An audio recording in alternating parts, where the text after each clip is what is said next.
Bismillahirrahmanirrahim. Assalamualaikum warahmatullahi wabarakatuh. Waalaikumsalam warahmatullahi wabarakatuh. Alhamdulillahilladzi arsala rasulahu bil huda wa dinil haq. Liyudhhirahu 'ala dini kullih wa kafa billahi shahida. Asyhadu an la ilaha illallah wahdahu la syarika lah wa asyhadu anna Muhammadan abduhu wa rasuluhu la nabiyya ba'da. Allahumma salli wa sallim wa karim wa barik ala nabiyyina wa syafi'ina ومولانا وقدرتنا وإمامنا محمد وعلى آله وصحبه ومن اتبعهم بإحسان إلى يوم الدين أما بعد. Sahabatku jamaah Majelis Keluarga Indonesia yang dirahmati Allah, alhamdulillah wa syukurillah, di pagi ini Allah masih memberi kita banyak kenikmatan yang diberi. Di pagi ini Allah bangun kita dalam keadaan sehat walafiat. Allah bangun kita dalam keadaan iman dan Islam. Jadi yang paling utama harus kita syukuri, karena dengan iman dan Islam itulah alhamdulillah kita mampu melakukan ibadah-ibadah kita kepada Allah Tabaraka wa Ta'ala. Dan salah satu juga sunnah-sunnah yang diajarkan oleh Nabi kita Sallallahu Alaihi Wasallam adalah menghadiri majlis ilmu, yang disebut dengan majlis zikir, yang ketika disebutkan nama Allah dalam majlis ini, maka Allah limpahkan rahmat dalam majlis ini. Bahkan para malaikat pun hadir mengelilingi orang-orang yang berada dalam majlis ilmu, yang disebut juga dengan majlis zikir. Dan tentu para penikmat inilah yang sungguhnya paling kita syukuri. Kita masih istiqamah hadir dalam majlis ilmu hingga saat ini. Salawat dan salam tentu senantiasa kita curahkan kepada baginda Nabi kita alaihissalatu wassalam, beserta keluarganya, para sahabatnya, dan juga mudah-mudahan kita termasuk umatnya yang kelak akan mendapatkan syafaat dari beliau. Sahabatku yang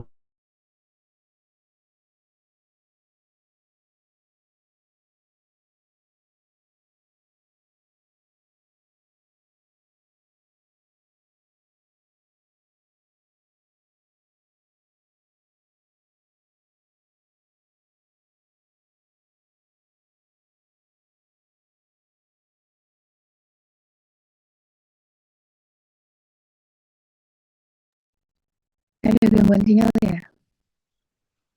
Ustadz Hadif, silahkan masuk Ustadz. Saya menunggu Ustadz tulis kembali. Oh iya, sinyal.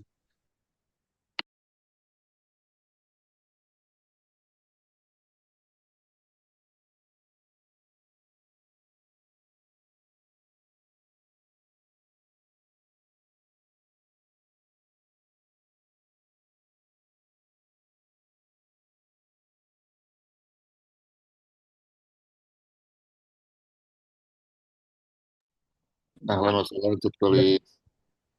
Afwan Ustaz, tiba-tiba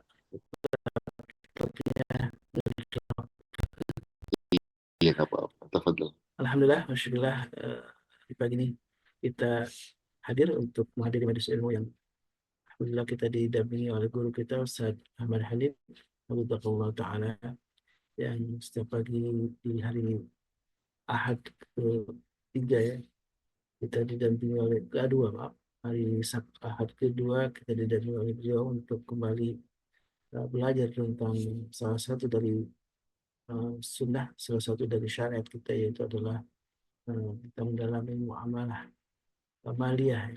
Muamalah dalam bidang harta ini bagian yang tidak terlepas dari kehidupan kita. Dan alhamdulillah di pagi ini sebuah tema penting tentang riba yang tentu kita sudah paham ya, betapa Allah mengharamkan riba. Disebutkan dalam surat Al-Baqarah di ayat 26, Allah menghancurkan riba wa yurbis sadaqat, ya. Yamhaqullahu riba wa yurbis sadaqat. Dan Allah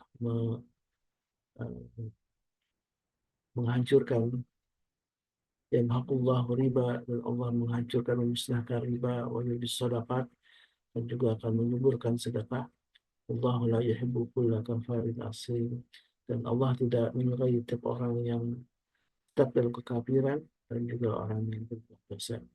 Inilah salah satu pijakan kenapa pentingnya kita membahas sebuah tema tentang riba, dan dalam sabda Nabi yang mulia memang disebutkan dalam nubuahnya di akhir zaman memang kita tidak bisa terhindar dari debu-debu riba walaupun kita tidak melakukan riba, tapi debu-debu riba akan terus menempel dalam kehidupan kita sehari-hari. Kita saksikan betapa sungguh kita ya sebagai kaum muslimin yang tahu tentang larangan riba ini sulit untuk terbebas secara penuh ya, dalam kehidupan ribawi ini, karena masih banyak bank di sekitar kita yang menganut sistem ribawi gitu. Bahkan mungkin kita pernah melakukan hal serupa, meminjam di pinjaman yang ribawi, bahkan berinteraksi di sistem ekonomi ribawi yang memang sampai saat ini kita masih menggunakan sistem kapitalisme, yang sistem ribawi, yang untuk kita doakan mudah-mudahan Allah mudahkan kita untuk menegakkan syariat secara utuh dalam hal ini ekonomi Islam. Dan alhamdulillah kita bersyukur sudah ada yang menginisiasi untuk berdirinya bank syariah gitu ya. Kemudian beberapa instrumen syariah sudah banyak juga diperkenalkan pada kita kaum muslimin, walaupun kita harus akui masih sedikit porsinya gitu ya. Harusnya memang sebagai negeri yang dihuni oleh penduduk mayoritas muslim, tentu ekonomi Islam seharusnya lebih berkembang dengan lebih baik lagi. Assalamualaikum Ustaz Hanif. Masih belum standby. Baik, dan sebelum masuk kajian, tentu karena tadi saya mengutip surat Al-Baqarah tentang betapa Allah menyuburkan sedekah, maka sesungguhnya sedekah pagi menjadi satu nasihat yang terus kita simak ya, terus kita dengarkan dari admin yang terus share untuk mari untuk menghadirkan keberkahan harta kita, salah satunya dengan keberkahan dengan sedekah, karena harta yang disedekahkan, diinfakkan di jalan Allah untuk menjadi harta yang akan abadi, harta yang akan bisa nikmati tidak hanya keberkahannya, kemanfaatannya kita nikmati di dunia juga, bahkan Allah akan lipat gandakan pahalanya di akhirat kelak. Amin Allahumma amin. Mudah-mudahan semua amal sedekah yang jamaah titipkan kepada kami bagi keluarga Indonesia menjadi sebuah amalan yang Allah ridho, sebuah amalan yang insya Allah akan Allah ganti menjadi ganti yang terbaik, tidak hanya di dunia juga di akhirat kelak. Dan alhamdulillah amanah harta yang dititipkan kepada kami, salah satunya kita sudah manfaatkan ya untuk kegiatan-kegiatan MKI, salah satunya alhamdulillah kemarin kita sudah menyelenggarakan vitamin gratis ya, dan ini sudah sekian kalinya alhamdulillah kita rutin setiap bulan melakukan kegiatan amal ini, dan salah satunya memang dari harta yang dititipkan oleh jamaah semuanya kepada kami. Mudah-mudahan kami juga terus istiqamah untuk menyelenggarakan sebuah program-program yang bermanfaat untuk umat. Dan salah satunya juga kita salurkan untuk kegiatan, selain kegiatan MKI juga ada beberapa kegiatan di rumah tafsir, Al-Kausar, rumah tafsir Tuan Guru Suparman, dan juga untuk keterlibatan kita, kemudian kita terhadap saudara kita di Gaza juga menjadi bagian yang terus kita gelorakan ya. Dan salah satu amanah harta yang dititipkan kepada kami juga disalurkan untuk saudara kita di Gaza. Mudah-mudahan Allah ridho dengan amal-amal kita ini, dan tentu mudah-mudahan Allah senantiasa memberikan kita taufik dan hidayah. Amin Allahumma amin. Baik, alhamdulillah Ustaz Ahmad Hanif Allah Ta'ala sudah hadir bersama kita, dan di pagi ini kita akan mengulas sebuah riba ya, sebuah jual beli yang terlarang yang menjadi bagian dari apa yang sudah kita bahas di bulan lalu tentang macam-macam jual beli yang terlarang, dan ini bagian penting riba yang menjadi pembahasan di pagi ini. Apa Allah melarang riba ini, jelas dalam Al-Quranul Karim dan juga dalam hadis-hadis Nabi kita SAW. Baik, alhamdulillah Ustaz, bagaimana kabar pagi ini?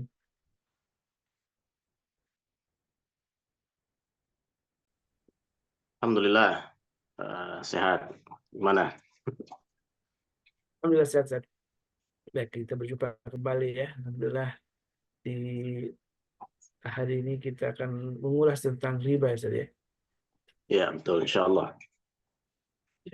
Riba menjadi bagian yang jual beli terlarang dan ternyata memang nampaknya memang ekonomi riba ini masih tetap eksis ya, dan saat ini tentu kalau kita lihat pernah juga diulas oleh Ustaz Hamid, porsi kita atau pangsa pasar kita masih sedikit ya dalam ekonomi Islam ini ya, dibanding ekonomi ribawi ini tentu menjadi hambatan yang tapi tidak menjadi halang bagi kita untuk terus menggelorakan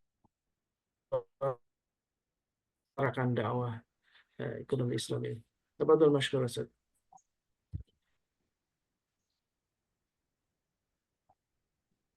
Baik,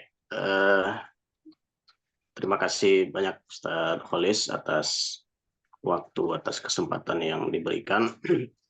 Bismillahirrahmanirrahim. Assalamualaikum warahmatullahi wabarakatuh.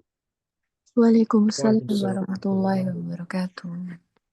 Alhamdulillah, alhamdulillah bi ni'matihi tatimmus shalihat wa bi fadlihi tatanazzalul khairat wal barakat wa bi taufiqihi tatahaqqaqu al maqasid wal ghayat. Azka salawatillahi wa taslimatihi ala sayyidil mursalin Muhammad bin Abdullah al-Amin wa ala alihi at-tahirin wa sahabatihi ajma'in wa man ihtada bihudahu ila yaumiddin. Rabbi syrah li sadri wa yassir li amri wahlul 'uqdatam min lisani yafqahu qawli. Allahumma inna ilman nafi'an amalan mutaqabbala. Allahumma amin. Amma ba'd. Alhamdulillah, para hadirin, para jamaah MKI, Bapak Ibu sekalian yang dirahmati Allah Subhanahu wa taala. Kembali pagi hari ini kita bersyukur kehadirat Allah Subhanahu wa taala. Kita haturkan rasa terima kasih kita, rasa syukur kita kepada Allah Subhanahu wa taala, memberikan begitu banyak nikmat, memberikan begitu banyak karunia, dan yang terpenting di antaranya adalah karunia iman dan Islam, dan juga karunia istiqomah untuk selalu belajar, untuk selalu tafaqquh fid din, ya, yang alhamdulillah difasilitasi oleh Majelis Keluarga Indonesia. Mudah-mudahan seluruh pembina, seluruh pengurus, dan seluruh kita yang berkontribusi kepada MKI ini diberikan keberkahan oleh Allah Subhanahu wa taala, keberkahan usia, keberkahan harta, keberkahan ilmu, keberkahan keluarga, dan juga keberkahan yang lainnya. Dan mudah-mudahan juga sekali lagi seluruh anggota MKI ini terus diberikan istiqomah, ya. Sebagaimana yang disampaikan oleh para ulama, afdalul karomah al-istiqomah. Karomah yang besar atau karomah yang terbaik itu bukan kita bisa berjalan di atas air, ya, atau bukan bisa kita terbang, ya, atau mungkin dalam sekejap kita bisa sholat di Mekah gitu ya. Tapi karomah yang terbaik itu adalah dianugerahi istiqomah. Mudah-mudahan semakin kita mendisiplinkan, semakin kita meluangkan, semakin kita memberikan waktu kita untuk belajar, semakin istiqomah itu sedikit demi sedikit terus datang dan menguat pada diri kita masing-masing. Dan tidak hanya kemudian istiqomah ilmu, tetapi juga kemudian istiqomah amal. Kita harus selalu niatkan, setiap kita belajar, setiap hari di MKI ini, setiap pekan, setiap bulan, itu selalu kita niatkan untuk beramal. Karena yang dipanggil, yang dihimbau oleh Allah Subhanahu wa taala selalu orang-orang beriman dan beramal soleh. Alladzina amanu wa amilus solihat. Jadi orang yang beriman dan beramal soleh. Para ulama kita dalam menjelaskan iman itu juga selalu kemudian menjelaskan dengan amal. Jadi jangan sampai kemudian kita hanya menumpuk informasi, menumpuk pengetahuan, kemudian sama sekali kita tidak berniat mengamalkan. Tapi terlepas apakah kita sudah mampu atau masih banyak keterbatasan, tetapi kita tetap harus kemudian memiliki tekad untuk senantiasa mengamalkan apa yang kita ketahui. Karena dengan seperti itu juga kemudian ilmu kita menjadi berkah, dan kemudian juga Allah akan mengajari hal-hal lain yang sebelumnya kita tidak tahu ya.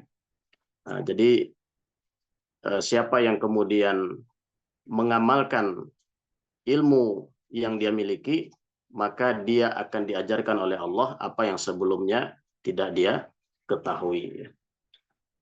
Baik, jamaah sekalian yang dirahmati Allah. Jadi pertemuan kali ini, episode kali ini kita masih melanjutkan dari episode muamalat secara umum, ekonomi dan jual beli atau bisnis secara umum, menurut pandangan Islam, menurut pandangan fikih Islam. Di pertemuan sebelumnya kita sudah membahas hal-hal yang dilarang dalam jual beli. Dan kembali kita ingatkan bahwa dengan mengetahui hal-hal yang dilarang ini menjadi suatu hal yang penting ya. Karena dalam muamalat itu kaidah yang berlaku adalah al-aslu fil muamalat al-ibahah. Jadi pada dasarnya, pada prinsipnya muamalat itu hukumnya mubah. Artinya hukumnya boleh illa ma dalla dalil ala khilafihi, kecuali ada dalil yang melarang. Artinya kalau kita mengetahui, mempelajari, mengidentifikasi hal-hal yang dilarang, nah, itu ya sudah lebih dari 50% ilmu dalam muamalat, harta, itu sudah kita kuasai ya.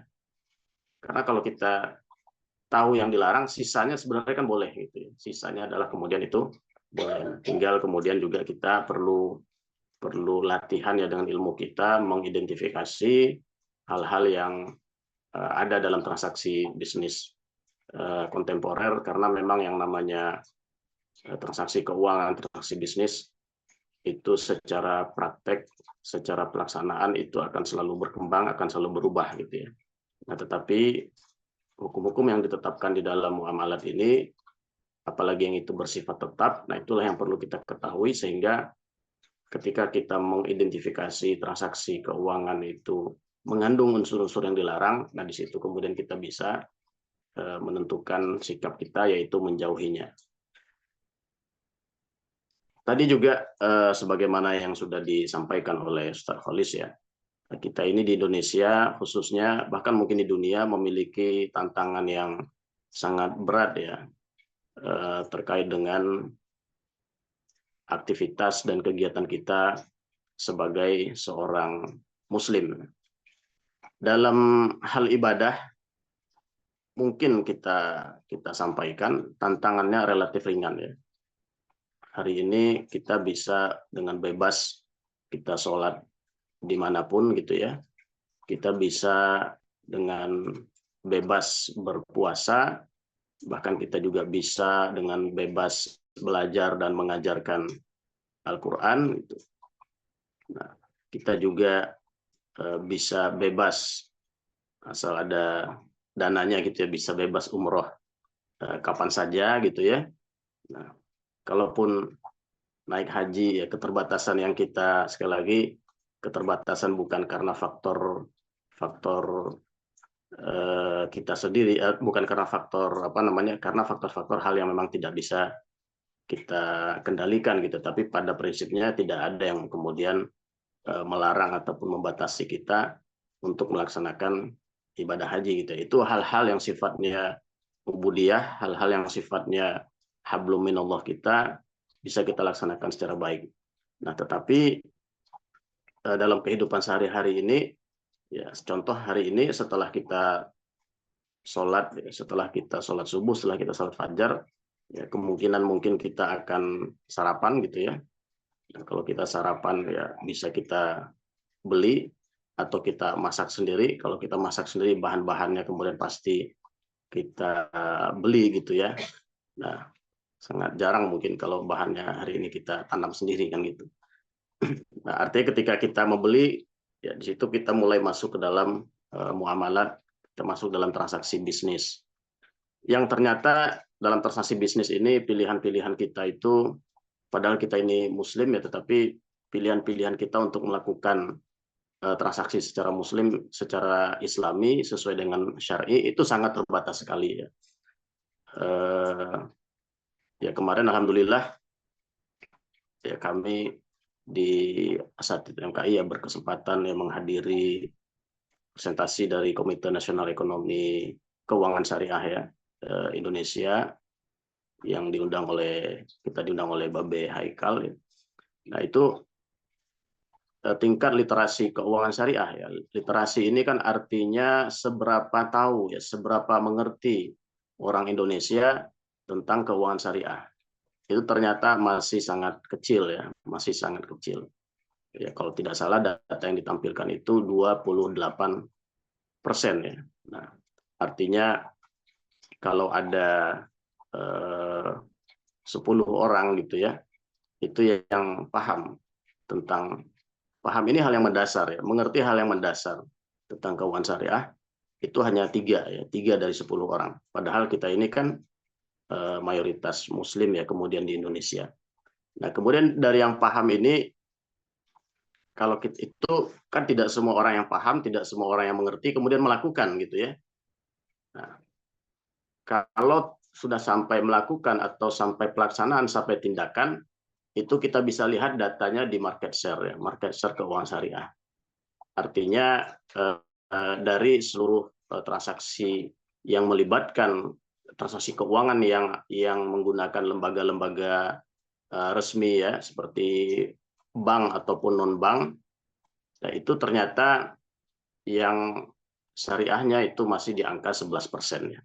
Artinya anggaplah dari 28% tadi, ternyata belum semuanya juga ya kemudian itu melakukan transaksi keuangannya sehari-hari ke keuangan syariah ya. Itu data yang paling tidak ya, kalau kita bicara data, ya itulah kondisi masyarakat kita. Padahal ya kalau kita bicara keuangan syariah tentu dengan segala kekurangannya juga gitu ya, dengan segala kekurangannya.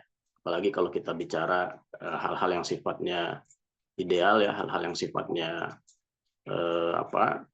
sangat istimewa, sangat tinggi, nilai-nilai akhlak dalam muamalat. Nah, ini berarti kan angkanya akan lebih kecil lagi gitu. Nah, ini kemudian menjadi suatu tantangan ya bagi kita semua, bagi diri pribadi kita. Dan memang kalau kita akan bicara data ya, kalau kita bicara diri kita ya apalah artinya saya gitu ya, mungkin tidak akan ada menambah 0, sekian persen ya, tapi ya selalu yang besar itu diawali dari yang kecil ya. Selalu istilahnya lautan itu banyak ya karena dari tetes-tetes air gitu. Gunung itu tinggi karena dari kumpulan-kumpulan tanah, kumpulan-kumpulan batu yang kalau dipecah itu juga sangat kecil. Nah, itu yang pertama. Dan kemudian yang kedua, nanti di akhirat ya kita itu bertanggung jawab sendiri-sendiri gitu ya. Walaupun kita di dunia ini beramal secara bersama, beramal secara berjamaah, tetapi di akhirat nanti tetap ditanyanya sendiri-sendiri ya. Kita tidak bisa melimpahkan tanggung jawab kepada misalnya pengurus MKI gitu ya. Ini pengurus MKI belum ngajarin saya gitu misalnya, nggak bisa gitu ya. Tetap kita pertanggungjawabannya adalah sendiri gitu. Nah, ya sehingga ini pentingnya kita memulai dari kita sendiri.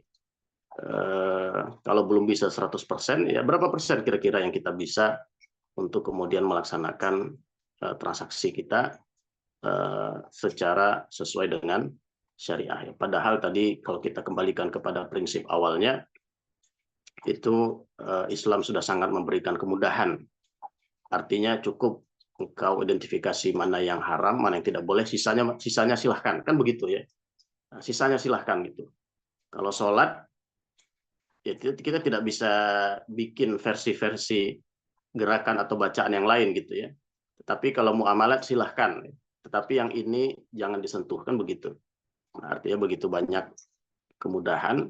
Nah, tapi kemudian ya, PR-nya ada pada diri kita masing-masing. Nah, mudah-mudahan sedikit demi sedikit kita bisa mengamalkan ya. Tadi kita sempat sampaikan di awal perkataan ulama, ya siapa yang mengamalkan apa yang dia tahu, maka Allah akan berikan dia ilmu apa yang dia tidak tahu. Jangan-jangan ini literasi keuangan syariah kita di Indonesia rendah juga karena ini yang beramal masih sedikit. Begitu kemudian yang beramal banyak, pasti juga tingkat literasi keuangannya akan meningkat. Nah, mudah-mudahan pada pagi hari ini ya, ini merupakan kesempatan kita belajar ya, bagian dari kita tadi ya, untuk sebagai membekali diri kita sebagai seorang muslim belajar. Nah, kalau ada hal-hal yang sudah kemudian harus kita lakukan, itu kita akan menjadi fardu ain gitu ya, menjadi fardu ain bagi kita. Kalau kemudian kita harus bertransaksi keuangan, itu menjadi fardu ain bagi kita untuk mengetahui hal-hal yang tidak diperbolehkan secara syariah ya di dalam transaksi keuangan. Dan salah satunya adalah riba yang akan menjadi pembahasan kita pada pagi hari ini ya.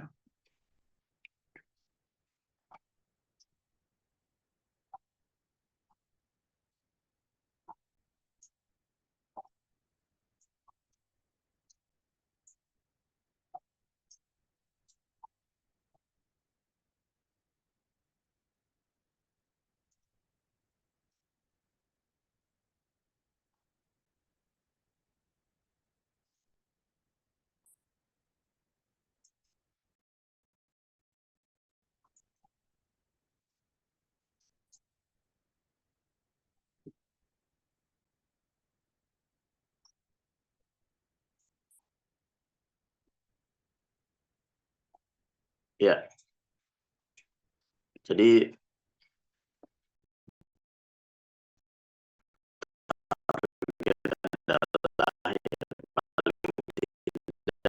kita bisa mengidentifikasi ya hakikat riba secara fikih, sehingga nanti hakikat riba secara fikih ini bisa kita jadikan sebagai patokan ya, bisa kita jadikan sebagai suatu standar nanti kemudian untuk kita menilai berbagai transaksi keuangan ya yang terjadi di era sekarang ini atau bahkan mungkin yang akan terjadi di masa-masa yang akan datang.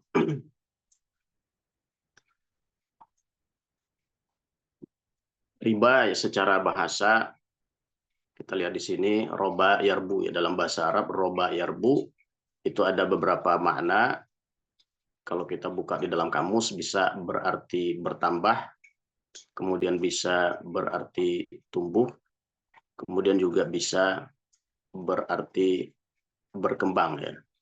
Nah, jadi memang sekali lagi ada kemiripan nanti di sini konteks bahasa ini dengan kemudian pengertian riba secara fikih, secara istilah. Nah, ini ada Quran surat Al-Hajj dan Quran surat An-Nahl yang menunjukkan makna riba secara bahasa ya, Al-Hajj 5. Ini bisa kita akan tampilkan.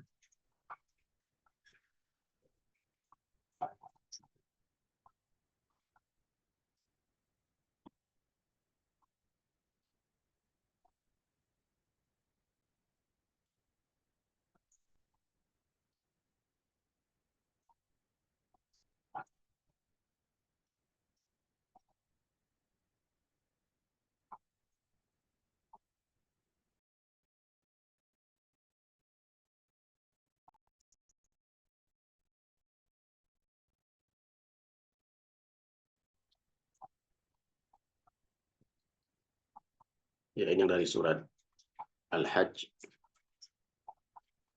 Nah, ini ada kalimat warobat ya.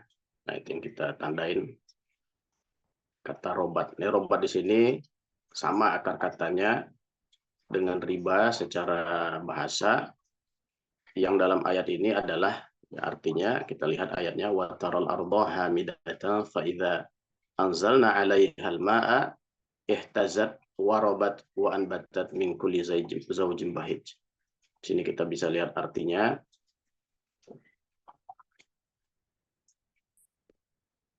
Kamu lihat bumi itu kering, jika kami turunkan air hujan di atas bumi tersebut, ia pun hidup. Warobat ya, menumbuhkan, hidup, subur, menumbuhkan ya. Wa anbatat, menumbuhkan. Jadi robat di sini diartikan hidup. Ya kalau secara kasat mata bisa kita lihat, terutama daerah-daerah yang tandus, yang kering, begitu disiram air, kemudian ada yang tumbuh di situ ya, ada yang tumbuh. Nah, maka itulah riba secara bahasa berarti tumbuh.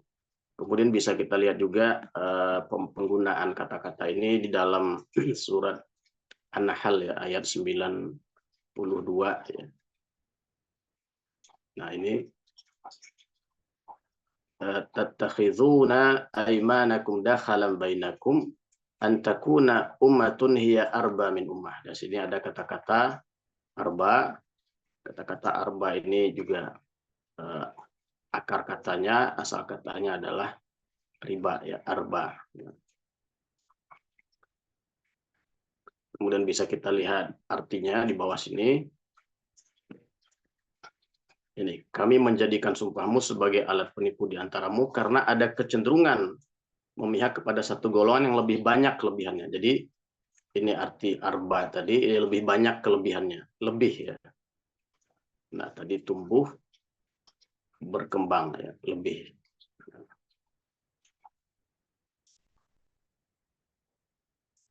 Jadi itu memang beberapa ya, kita lihat dari ayat tadi arti riba secara bahasa.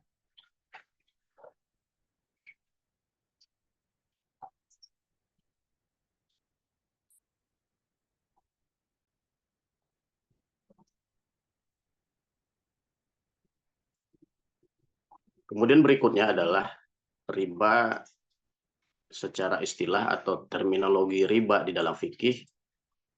Itu para ulama secara garis besar mengartikan riba adalah tambahan harta tanpa kompensasi dalam akad pertukaran harta dengan harta. Tambahan harta tanpa kompensasi, artinya kompensasi ini tambahan. Jadi ada suatu tambahan, tapi tambahan ini secara tidak memiliki imbal balik dalam akad pertukaran harta dengan harta. Pertukaran harta dengan harta ini bisa bentuknya jual beli ya. Karena dalam jual beli kita memberikan harta, katakanlah kita memberikan uang, kemudian nanti pihak pembelinya atau pihak penjualnya memberikan barang. Bisa juga harta ini termasuk dalam hal harta ini adalah jasa. Ketika kita memberikan uang, kemudian pihak yang lain memberikan jasa, nah itu juga artinya pertukaran transaksi harta dengan harta. Bisa juga cash, artinya kita terima di depan, kita terima di awal, bisa juga bentuknya hutang, kita terima nanti, ya, kita terima di masa depan. Nah, itu yang dimaksud dengan harta. Jadi kalau ada tambahan, ya, kemudian dalam pertukaran harta ini, tapi tambahan ini tidak ada kompensasinya. Dalam pinjam meminjam itu kan sebetulnya pertukaran harta gitu ya, pertukaran harta. Karena kita memberikan hari ini, kemudian nanti orang yang kita pinjamkan akan memberikan lagi kepada kita. Harta yang kita berikan itu bukan harta yang diberikan, bukan harta yang sama, itu tidak. Uangnya bukan uang yang sama, tapi yang sama adalah nilainya. Karena uangnya digunakan. Kan nomor serinya beda, betul nggak? Nomor serinya beda. Nah, jadi itu yang dimaksud dengan akad pinjam. Jadi akad pinjam di sini bukan pinjam meminjam barang. Kalau pinjam meminjam barang itu bukan pertukaran ya, bukan pertukaran. Tetapi kalau hutang itu pertukaran. Karena tadi harta yang kita berikan itu berbeda nanti dengan harta yang kita terima. Yang sama adalah nilainya, ya kan? Katakanlah ada yang minjam beras buat makan. Pasti beras yang kita berikan itu dimakan kan? Nggak mungkin dia akan memberikan beras yang sama. Nanti kemudian dia ganti, misalnya katakanlah 1 kilo, ya artinya nilainya. Kita meminjamkan uang 1 juta. Tidak mungkin secara fisik itu uang yang sama yang dikembalikan kepada kita, karena pasti digunakan, pasti dipakai. Yang dikembalikan adalah nilainya. Beda kalau kita meminjamkan barang, pinjam motor misalnya, itu motor yang sama dikembalikan lagi. Pinjam mobil yang sama dikembalikan lagi. Pinjam rumah, kemudian rumah yang sama dikembalikan lagi. Pinjam pulpen yang sama dikembalikan lagi, dan seterusnya, dan seterusnya. Jadi ini kita bedakan ya. Ini kenapa nanti pinjaman itu disebut akad pertukaran, dan kemudian kenapa pinjaman atau utang piutang itu juga akan menimbulkan riba ya kalau kemudian tata caranya tidak benar gitu ya. Nah, ini sedikit penjelasan bagaimana kemudian tambahan harta yang seperti apa, kemudian nanti kompensasi yang seperti apa yang itu bisa mengakibatkan riba ya.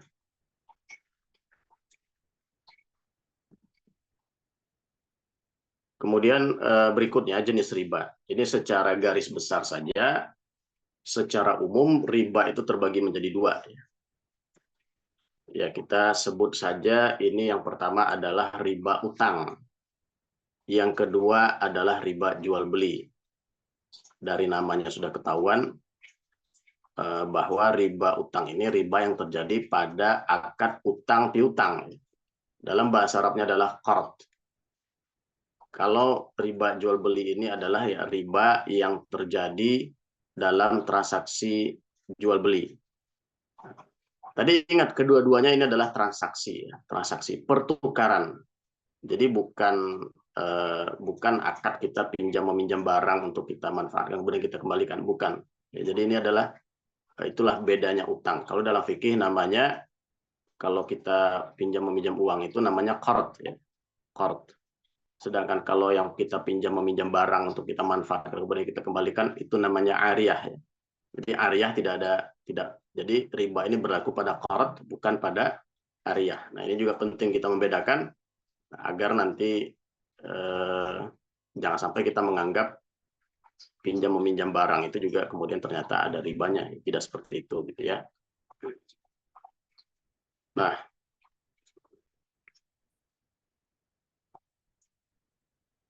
apa itu riba utang? Jadi riba utang yaitu tambahan harta yang dipersyaratkan terkait pengembalian utang. Nah, tadi kita sudah bahas sedikit ya, akad utang piutang, yaitu kita memberikan utang yang kemudian yang dikembalikan adalah nilainya. Itu utang ya, itu yang disebut dalam fikih, itu yang dinamakan akad utang piutang. Jadi kalau yang dikembalikan benda yang sama, itu ya berarti ariyah namanya, pinjam meminjam gitu ya. Tapi kalau yang dikembalikan adalah nilainya, nah inilah yang disebut dengan utang piutang.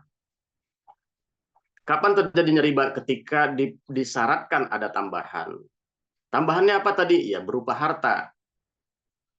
Hartanya berupa apa? Bisa dalam wujud barang yang sama, atau bisa dalam wujud utang, ya, atau bisa dalam wujud produk, atau bisa juga dalam wujud jasa.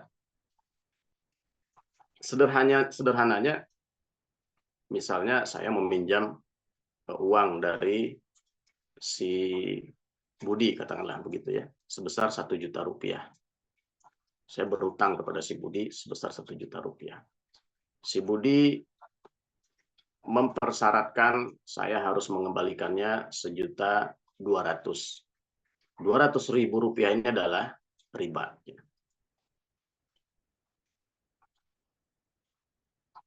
Contoh lain, sama seperti tadi antara saya dengan si Budi, saya meminjam uang kepada si Budi 1 juta rupiah, kemudian si Budi tidak mempersyaratkan 200, tetapi si Budi mempersyaratkan apa namanya, ya katakanlah dia minta selama 1 minggu saya harus menghantarkan dia ya, atau nyupirin dia, katakanlah begitu, atau ngojekin dia selama 1 minggu. Itu kan saya tidak memberikan uang apa-apa, tapi saya memberikan jasa. Dan itu kemudian juga ya jasa itu adalah harta, maka kalau kita sama tambahan itu berupa tambahan juga ya. Nah, jadi makanya ada kaidah kullu qardin jarra naf'an fahuwa riba. Jadi kalau ada utang yang kemudian dalam pengembaliannya menuntut tambahan ya, ingat harta tambahannya adalah harta, maka itu adalah riba ya. Beda, maka di sini ada dipersyaratkan, beda kalau tidak dipersyaratkan. Nah, ini justru dianjurkan kita. Jadi kalau kita mengembalikan utang, itu anjurannya, istimewanya, idealnya, mulianya kita menambahkan. Jadi beda ya. Jadi kalau si apa namanya, si pihak yang memberi utang itu minta tambahan, masyarakat tambahan, jadi riba. Tetapi kalau tambahan itu tidak dipersyaratkan, muncul dari inisiatif orang yang diberikan, orang yang berutang, maka itu justru mulia, dan itulah yang kemudian dipraktekkan oleh Nabi Shallallahu Alaihi Wasallam. Nabi diberikan pinjaman 1 ekor kambing, beliau mengembalikan 2 ekor, gitu ya. Harusnya kan kalau pinjam 1 balikin 1, tapi beliau kembalikan 2. Beliau kembalikan, berarti beliau kembaliin utangnya 100% ya tambahannya. Nggak apa-apa kalau kemudian itu muncul dari inisiatif orang yang diberikan utang. Berapapun tambahannya ya. Bahkan dalam hadis disampaikan ahsanukum qadaan. Orang yang baik, orang yang terbaik di antara kalian adalah yang kalau ngembaliin utang itu dilebihkan. Jadi jangan sampai, apalagi kalau kita berutang kemudian kita tidak berniat mengembalikan gitu ya, atau ketika ditagih menghindar terus misalnya. Nah, ini justru tidak sesuai ya dengan akhlak Islam. Kita mengembalikan sesuai aja itu kewajiban. Jadi kita mengembalikan sesuai itu, kita bukan orang yang baik-baik banget lah gitu ya. Kita melakukan kewajiban ya, melakukan standar minimal. Kalau kita memang betul-betul sebagai orang yang tadi ya ingin meneladani Nabi dalam kemuliaan akhlak, kita lebihkan gitu kan. Ya kalau mungkin kalau mau kita latihan ya nggak usah banyak-banyak dulu, mau lebih kalau masih berat gitu lebih banyak-banyak gitu ya. Kita pinjam 1 juta ya kita lebih 50.000, itu sudah melebihkan ya. Sudah kita melakukan sesuatu yang baik gitu. Jadi itu riba utang gitu ya. Nah, ini ada pengertian utang juga, memberikan harta kepada orang lain dengan mendapatkan ganti yang serupa dalam membantu sesama. Nah, jadi memang utang ini sebetulnya dalam Islam itu adalah bantuan ya, tolong-menolong. Maka ketika ditambahkan, dia pindah dari tolong-menolong menjadi bisnis gitu. Nah, maka memang seharusnya ya kalau jadi sebenarnya akad utang, kalau dalam bisnis akad utang piutang itu bukan akad utama kalau kita lihat ya. Bukan akad utama. Apa maksudnya bukan akad utama? Misalnya akad utamanya adalah jual beli, kemudian kita bayarnya utang. Muncul utang di situ, ya kan? Jadi kita silahkan mencari uang, ya. Menumbuhkan uang kita dengan jual beli, tapi jangan dengan utang. Pokoknya kalau kita ngasih utang, kemudian kita minta tambahan jadi riba.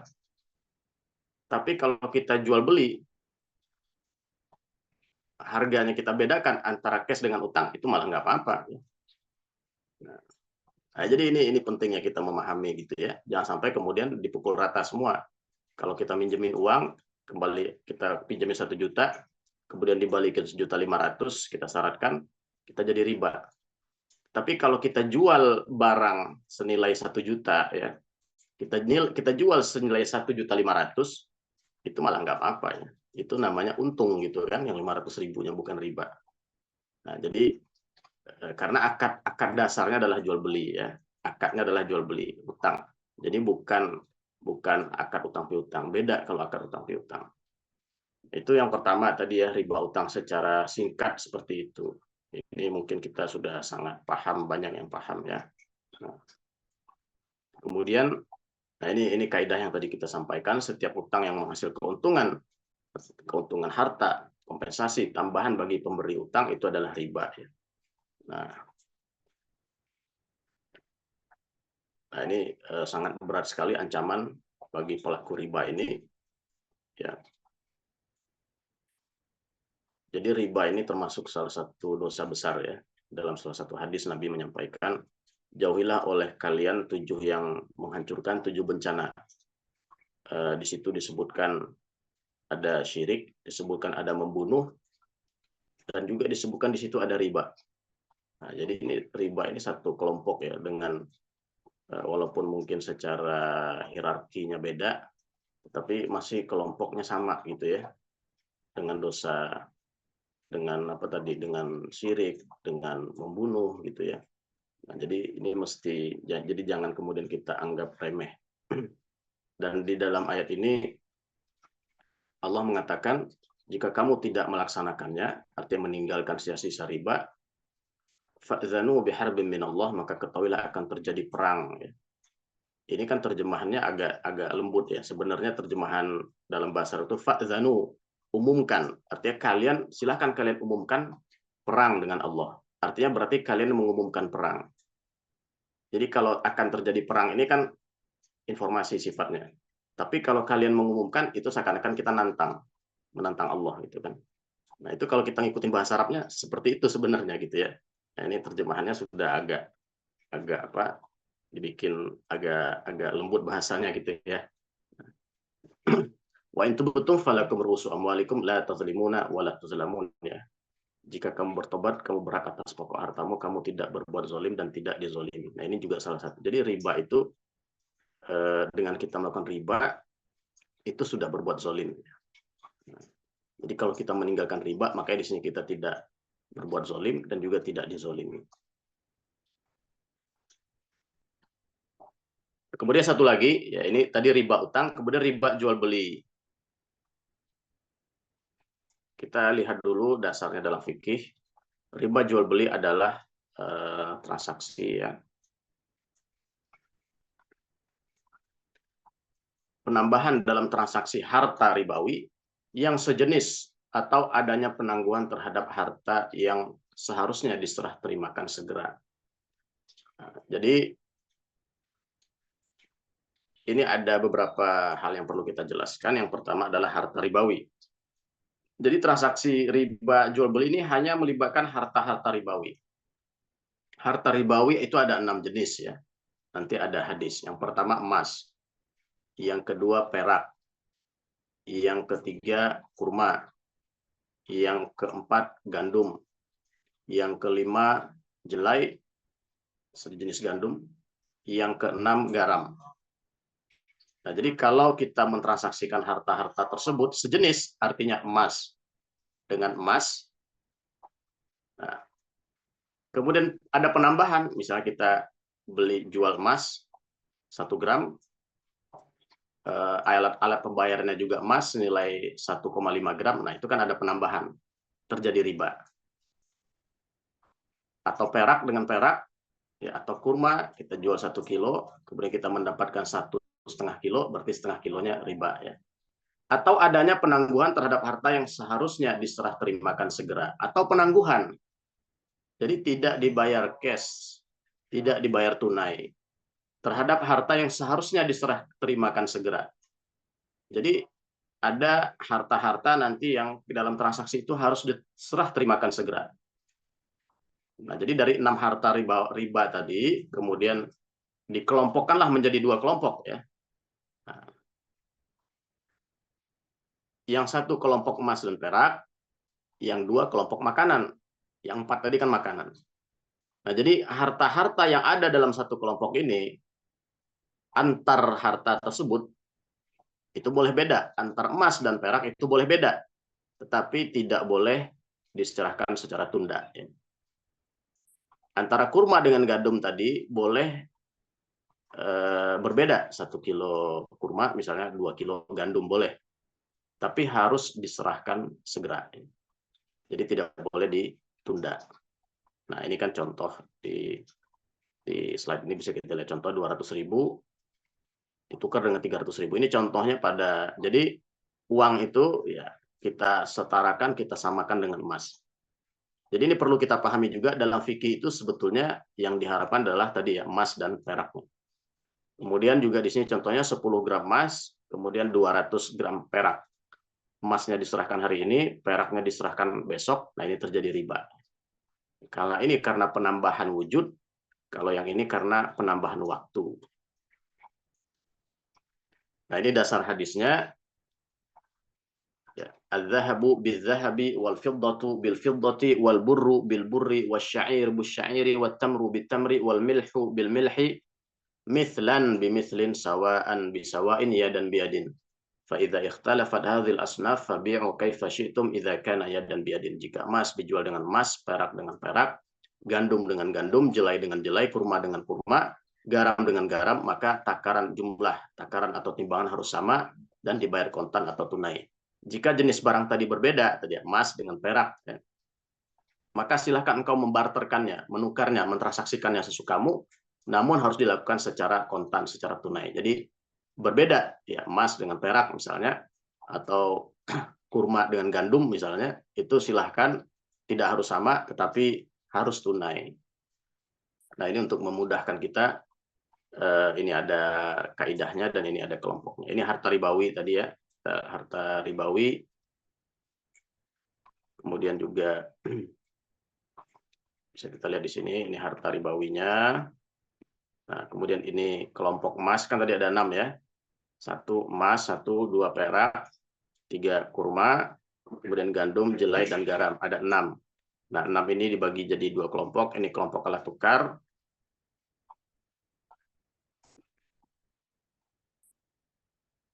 Dan ini kelompok makanan utama.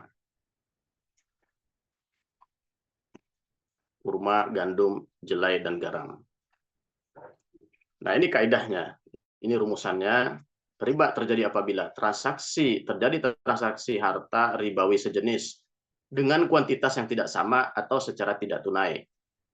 Sejenis, emas sesama emas, perak sesama perak, kurma sesama kurma. Kuantitas tidak sama, ya, 1 kilo dengan 1,5 kilo, 2 kilo dengan 3 kilo, emas sama emas, gitu ya. Atau secara tidak tunai, sudah sama tetapi tidak tunai. Emas dengan emas, 1 kilo sama 1 kilo, ya banyak ya. Satu hari ini diserahkan, yang lainnya pembayarannya besok, ini terjadi riba. Jadi itu kaidahnya. Yang kedua, terjadi transaksi harta ribawi dalam kelompok yang sama secara tidak tunai. Ini dalam kelompok yang sama, emas dengan perak satu kelompok, kurma dengan gandum satu kelompok, dengan jelai satu kelompok, dan garam. Ini harus tunai. Kalau beda kelompok gimana? Tidak masalah, ya, tidak harus sama dan juga tentu saja tidak harus tunai. Jadi kalau kita beli kurma kita bayar dengan emas, maka ya nggak harus sama gitu kan. Kurmanya 1 gram, emasnya 1 gram, kurmanya emasnya 10 gram, kurmanya 10 gram, ya enggak ya, rugi gitu ya. Kemudian dan juga tidak harus tunai, bayarnya boleh seminggu lagi, boleh bulan depan gitu ya.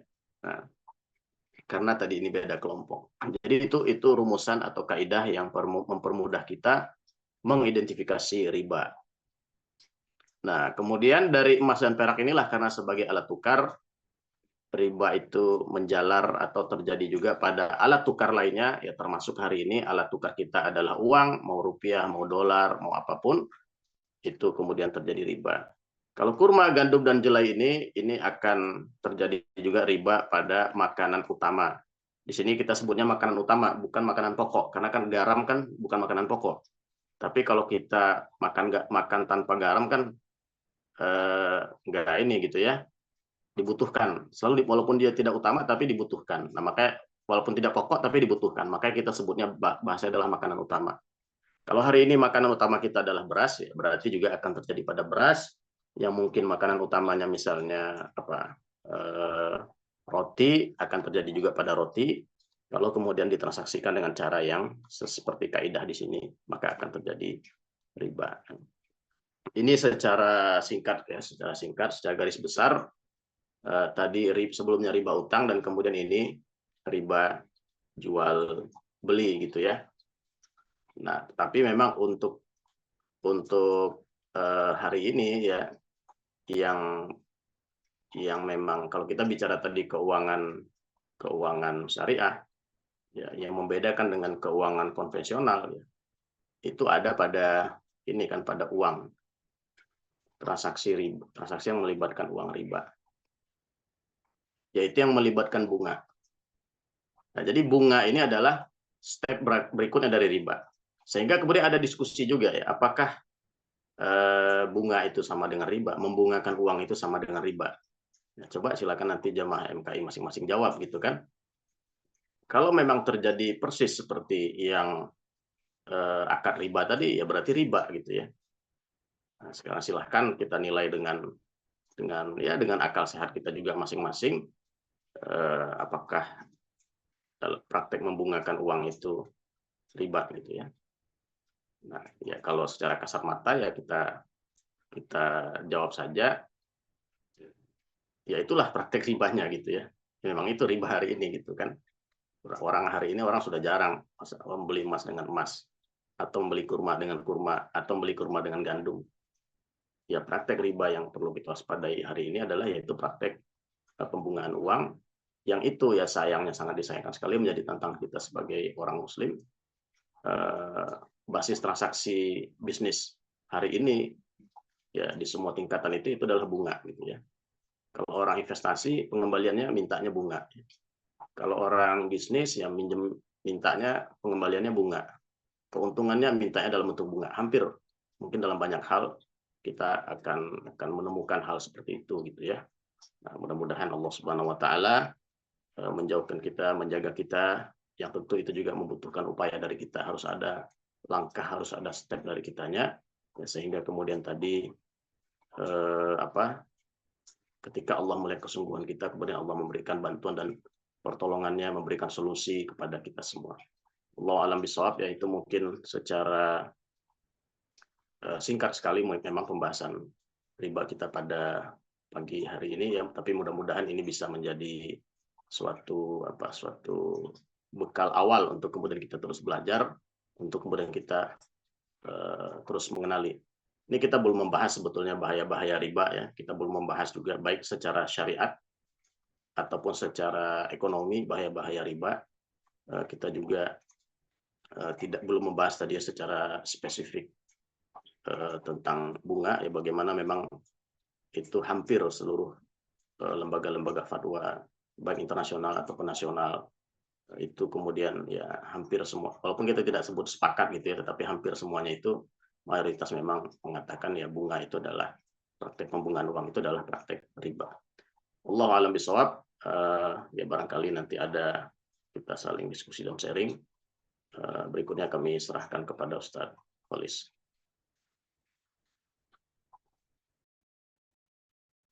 Alhamdulillah, syukurlah, jazakallah khairan Ustaz Hanif. Alhamdulillah, ini sebuah pembahasan awal ya tentang bagaimana kita memahami riba ya. Karena tadi ada dua pembagian, riba dalam bentuk pinjaman, ada riba dalam bentuk jual beli. Dan ini mudah-mudahan bisa dipahami oleh kita semua sebagai pelaku usaha ya, ataupun juga yang terlibat dalam muamalah maliyah. Karena kalau kita tidak paham dengan tema ini, khawatir kita malah terjebak dalam kubangan riba yang tentu ini menjadi sebuah ancaman besar gitu, karena tadi kalau di ayat disebutkan maka ini seolah-olah kita sudah mengumumkan perang ya, mengumumkan perang. Dalam ayat tadi disebutkan mengumumkan perang kepada Allah dan Rasulnya. Dan alhamdulillah tadi kemarin kita sudah di hari Jumat ya Ustaz ya, kita bertemu dengan para asatid dan juga dengan Bapak Haikal. Salah satunya memang kita di para pembina MK ini, para asatid diminta untuk ikut terlibat sebagai komite fatwa ya, halal ya. Dan ini sebuah kebersyukuran kita para asatid dari MK ini diajak oleh Bapak Haikal untuk ikut mengawal bagaimana halal di Indonesia gitu kan, terlibat dalam komite fatwa. dan insya Allah ini menjadi kontribusi besar kita dari MKI untuk terlibat dalam melakukan edukasi halal secara nasional, bahkan mungkin internasional ya.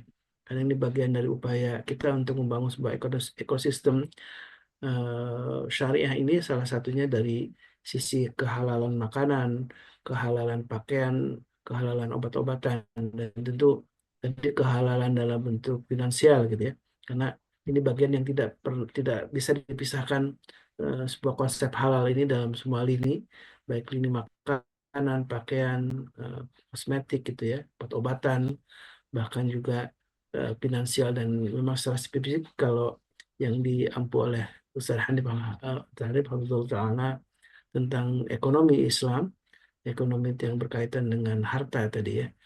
Dan insya Allah ini bagian yang tentu sangat positif ya. Kita ikut terlibat, ikut kita memberikan warna dalam membangun ekonomi Islam, bagian dari ekosistem halal yang insya Allah ini amal soleh yang tentu Allah akan catat menjadi sebuah kebaikan yang kelak akan dibalas dengan pahala yang terbaik dari Allah Subhanahu wa Ta'ala. Dan masih ada waktu untuk kita tanya jawab, Ustaz ya. Dan sebelum Ya, masuk ke sesi tanya jawab, tentu simak dulu informasi komersial berikut ini, karena di pasar kita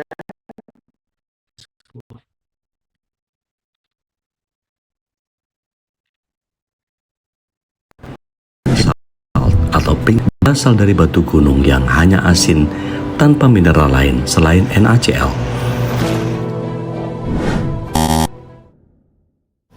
Zamiral Salt diproduksi dari garam laut yang diuji secara klinis dan memiliki hasil laboratorium. Kekayaan mineralnya sempurna.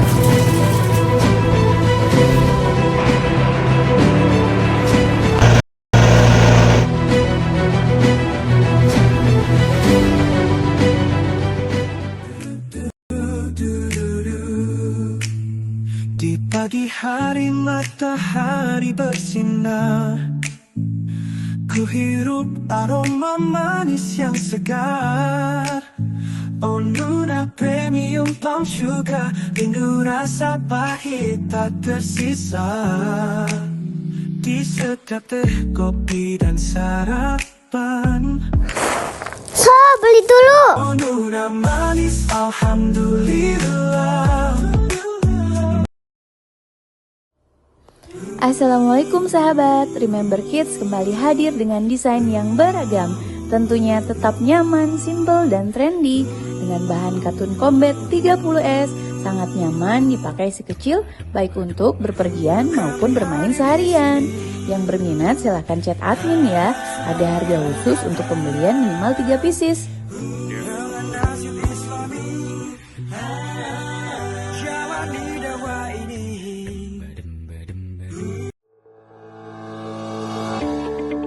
PMP 812 dibuat dengan bahan-bahan segar pilihan, dilengkapi dengan kuah cuko khas Palembang, sungguh menambah kekayaan rasanya. Segera diorder, dijamin ketagihan. Tampil cantik dan tetap syar'i dengan brand Rayhan. Dibuat dari bahan ceruti baby doll, sangat nyaman dipakai sehari-hari dan membuat kesan elegan. Desainnya original dan anggun. Segera order dan pilih warna kesukaanmu. Dapur Sundari Muarakuang menyediakan bermacam kuliner khas Palembang di kota Bandung. Tersedia juga paket pelajar, cuma goceng loh. Paketan vakum juga melimpah, cocok deh buat yang mau jualan lagi. Aneka produk bisa dicek di website Tokopedia dan lainnya, hanya di PMP Palembang 7 Saudara. Alhamdulillah.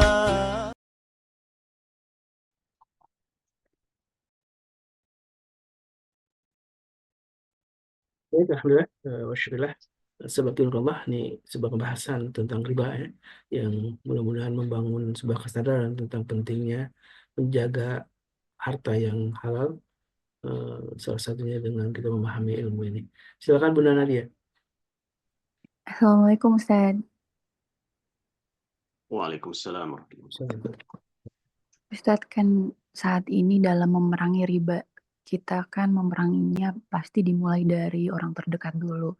Nah, tak jarang itu jadi seperti perang dengan manusia gitu Ustadz. Adakah tips yang terbaik misalnya ala Rasul gitu untuk memerangi riba tapi menghindari dari perselisihan gitu Ustadz? Terima kasih. Assalamualaikum. Waalaikumsalam warahmatullahi wabarakatuh. Langsung dijawab atau gimana, Sarkolis? Boleh satu lagi Ustaz, biar nanti gabung ya. Oh Ini ya, ada kaitan nih. So, dari Ibu Susi Depok nih.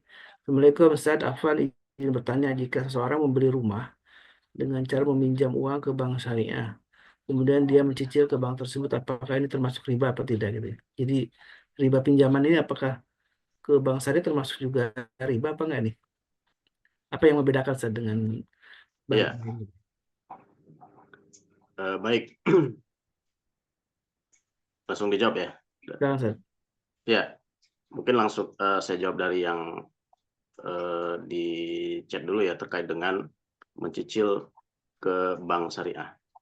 Ingat ya, ini mungkin kata kuncinya, yang membuat terjadi riba itu bukan kreditnya, bukan cicilannya gitu ya. Kita jual beli secara mencicil tidak masalah, jual beli secara kredit tidak masalah. Nah, kapan kredit itu terjadi riba? Ya kalau akad awalnya itu adalah utang. Jadi kalau kita ke bank konvensional, bank biasa, bukan syariah, itu kita dipinjemi uang. Kita beli rumah seharga katakanlah 1 miliar, kita dipinjemi uang 1 miliar, kemudian nanti dikembalikan dengan bunga katakanlah berapa, 50% misalnya ya. Kemudian dengan dicicil kita mengembalikan 1,5 M. Itu kemudian terjadi riba karena kan kita dipinjemi uang. Kapan tidak terjadi riba? Kalau bank menjual rumah kepada kita seharga 1,5 M yang kemudian kita cicil, sama-sama mencicil, sama-sama kredit, tetapi yang satu kreditnya cicilannya berasal dari utang, terjadi riba. Yang satu cicilannya atau kreditnya berasal dari jual beli, itu tidak riba. Jadi ini yang membedakan. Beda halnya kalau kemudian, berarti kan kita ketika kita mencicil statusnya kan utang ya. Nah, beda halnya kalau 1,5 itu kemudian dinaikin lagi, yang sudah dalam status uang utang kemudian dinaikin. Nah, itu baru kemudian terjadi lagi riba. Jadi nah, bank syariah itu secara aturan ya, kemudian secara syariahnya, secara fatwanya tidak melakukan pinjaman, tidak memberikan pinjaman, tetapi adalah menjual barang ataupun menjual jasa yang kemudian itulah yang kita cicil gitu ya. Nah, kalau dalam praktek rumah ya, bank itu membeli rumah kepada developer katakanlah seharga 1 M, kemudian bank menjual lagi kepada kita seharga 1,5 M. Itu prinsipnya seperti itu ya, walaupun nanti ada beberapa akad, tetapi prinsipnya adalah cicilan kita kepada bank syariah itu adalah cicilan dari yang akad awalnya itu jual beli ataupun sewa gitu ya. Nah, itu yang membedakan. Nah, ini memang kita perlu betul-betul belajar terus ya, karena memang kadang-kadang ya kalau kita tidak memahami kita karena terlihat sama sehingga kita cenderung kemudian akan menyamakan. Ya masalah ada kekurangan pasti gitu ya, tapi kemudian dengan kita ya istilahnya kalau kita terlibat aktif ya di situ kita kemudian baru kita tahu kekurangannya dan kita juga akan tahu tantangannya ya, sehingga kita juga bisa memberikan saran dan masukan untuk peningkatan. Jadi ya keuangan bank syariah ataupun keuangan syariah lainnya itu ya alternatif yang tersedia saat ini ya, kalau kemudian kita memang harus melibatkan perbankan dalam transaksi kita. Nah, itu kemudian terkait dengan mencicil ke bank syariah ya. Kemudian yang kedua terkait dengan melibatkan, ya memang betul. Nah, sehingga jadi begini, kita harus bedakan memang antara maksiat ya, antara dosa dengan pelakunya. bedakan apa maksudnya? Ya bedakan dalam arti kita memandang maksiat itu adalah sesuatu yang berbahaya, ya sesuatu yang mengancam, sesuatu yang mudarat. Tetapi pelakunya ini ya kita harus memandang juga, apalagi kalau itu orang-orang terdekat kita, ya ini kita harus memandangnya dalam perspektif orang yang akan kita bujuk, dalam perspektif dalam tanda kutip korban yang harus juga kita sembuhkan gitu ya. Nah, jangan kemudian kita memandang sebagai musuh, ribanya musuh, tapi pelakunya jangan kita pandang sebagai musuh gitu ya. Nah, jadi itu harus seperti itu dulu nih. Apalagi kalau itu sesama muslim, apalagi kalau itu orang-orang terdekat kita gitu ya. Karena nanti kita akan beda cara menyikapinya. Jangan sampai ketika kita mendengar dalam ayat tadi pelaku riba itu mengumandangkan perang, kemudian orangnya kita perangi, yaitu itu adalah penempatan yang salah gitu ya.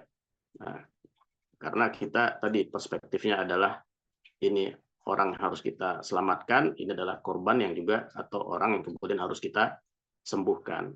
Nah, bagaimana caranya? Ya di situ kemudian silahkan disesuaikan dengan kondisi masing-masing. Tentu mulai adalah ya bisa dengan pemahaman, ya, bisa dengan keteladanan. Keteladanan ini kan juga sangat dibutuhkan hari ini gitu ya.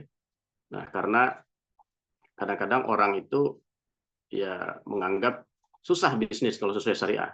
Ya kalau kita sebagai bisnis kita buktikan bisa kok gitu ya. Bahkan mungkin lebih untung. Nah, sehingga kan di situ itulah keteladanan yang bisa ditunjukkan gitu ya. Jadi memang atau kemudian ya dengan kita mengajarkan, termasuk dengan kita mempraktekkan secara tidak langsung, itu akan membuka kan pintu-pintu pengajaran. Mungkin orang-orang terdekat kita akan bertanya ketika kita misalnya diajak ini nyicil aja ke bank ini atau ke lembaga ini, kemudian kita tidak mau katakanlah. Nah, itu kan menimbulkan suatu pertanyaan bagi mereka. Dan di situ bisa masuk lewat pintu pengajaran gitu ya, pintu edukasi gitu. Nah, dan kalau mereka sudah paham, itu sudah satu langkah sebetulnya. Masalah mereka belum siap untuk melakukan, nah itu kita terus berdoa kepada Allah, semoga kemudian memberikan hidayah, memberikan kekuatan. Jadi seperti itu, kecuali memang ya artinya kalau istilahnya ya kita harus juga lihat-lihat gitu ya. Ya ibarat apa namanya? Kecuali pelaku ini dalam tahap sudah bukan kita yang misalnya katakanlah bisa dipengaruhi gitu ya, atau kita yang katakanlah akan terbawa, ya itu mungkin kita bisa saja kemudian harus kita jauhi gitu ya. Karena jangan sampai kemudian itu juga berdampak kepada diri kita gitu. Tetapi pada prinsipnya adalah kita juga ya tadi ya sebagai kalau kita sebagai pebisnis, pada hakikatnya kita juga adalah orang-orang yang berdakwah gitu ya.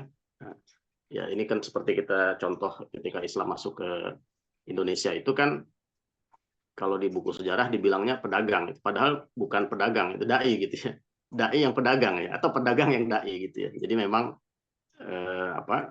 ya di samping berdagang ya kita juga punya misi tadi ya untuk kemudian bagaimana menunjukkan keadilan dalam transaksi bisnis, bagaimana menunjukkan kebaikan dari hukum-hukum Islam dalam kita berbisnis sehingga orang lain menjadi tertarik gitu. Jadi kata kuncinya atau poinnya adalah kita bedakan memang antara maksiat, antara dosa dengan pelakunya.